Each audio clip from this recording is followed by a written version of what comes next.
ఉన్న బంగారాన్ని విడిపించి ఆ రోజు ఆన్లైన్ రేటుకే మేము కొంటాం. Sharma gold company. కాసిన్ని కాసుల కోసం ఎంతకైనా తెగించే వారి సంఖ్య రోజు రోజుకు పెరిగిపోతుంది. ఛత్తీస్గఢ్లో జరిగిన ఓ పచ్చి మోసం ఇందుకు తాజా తార్కాణంగా నిలుస్తుంది. ఇంతకీ అక్కడేం జరిగింది?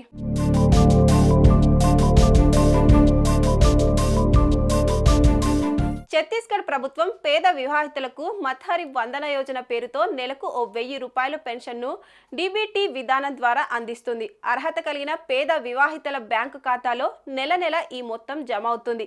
ఈ పథకాన్ని పక్కదారి పట్టిస్తూ బస్తర్ జిల్లా తాలూరు గ్రామంలో వీరేంద్ర జోషి అనే యువకుడు ఏం చేశాడో, ఎలా మేనేజ్ చేశాడో కానీ ఓ వివాహిత యువతి పేరుతో నెల నెల 1000 రూపాయలు కొట్టేయడం మొదలుపెట్టాడు. ఆ పేద వివాహిత ఫోటో కోసం అతను ఎన్నుకున్నది ఎవరినంటే ఏకంగా ఒకప్పటి పోర్న్ స్టార్, ఇప్పటి ఫేమస్ సినిమా నటి సన్నీ లియోన్ని. ఆమె పేరుతో అతను ఏకంగా బ్యాంకులో ఓ ఖాతా తెరిచాడు. అందులో ఆమె భర్తగా జానీ సిన్స్ అనే ఓ పోర్న్ స్టార్ ఫోటోను జత చేశాడు. మరి అధికారుల కాసులకు కకృతి పడ్డారో లేదంటే కళ్ళు మూసుకొని పథకం మంజూరు చేశారో కానీ సన్నీ లియోన్ పేరుతో బ్యాంకులో ఉన్న ఖాతాకు మత్హరి వందన యోజన పెన్షన్ సొమ్ము 1000 రూపాయలను నెల నెల ట్రాన్స్ఫర్ చేయడం కొనసాగించారు.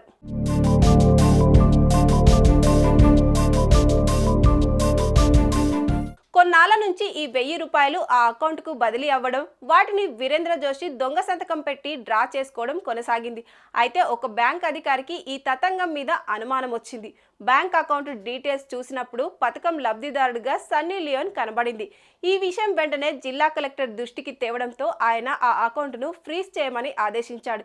ఈ మోసానికి పాల్పడ్డ వీరేంద్ర జోషిని అరెస్టు చేయాలంటూ పోలీసులను ఆదేశించారు. అటు బీజేపీ ప్రభుత్వం చాతగానితనం వల్ల ప్రభుత్వ పథకాల్లో 50% అనర్హులకు అందుతున్నాయంటూ ప్రతిపక్ష కాంగ్రెస్ పార్టీ చేస్తున్న వాదనకు సన్నీ లియోన్ పేరుతో జరిగిన ఈ మోసం ఓ సజీవ సాక్ష్యంగా నిలిచింది.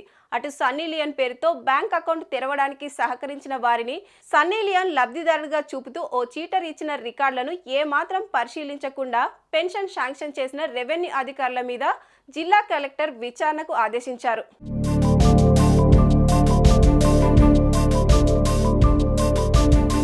కాసులకు కకృతి పడే అధికారులు ఉన్నంతకాలం ఇలాంటి ఘటనలు జరుగుతూనే ఉంటాయి. సన్నీ లియోనే కాదు, ఎవరి ఫోటో అయినా పెట్టి పెన్షన్లు కొట్టేసే ప్రబుద్ధులు పుట్టుకొస్తూనే ఉంటారు. ఏమంటారు?